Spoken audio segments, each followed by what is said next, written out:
Hi there guys, in this video I will show you how to upload 3-minute videos on TikTok. Guys, this is so easy and so fast process. Firstly, what you need to do is just tap on the create section or the button with the plus icon. Click on it, and then as you can see right here we have three options. You need to select the first option, which is included with 3 minutes. Now guys, with this you can upload a 3-minute videos on TikTok.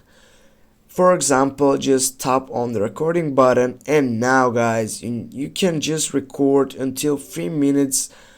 Yeah, what you need to do simply is just you need to select more videos, or you can just, as you can see on my upper side, the length of the video is becoming to get closer to the end, but is so slowly, and this means that it is a 3-minute video.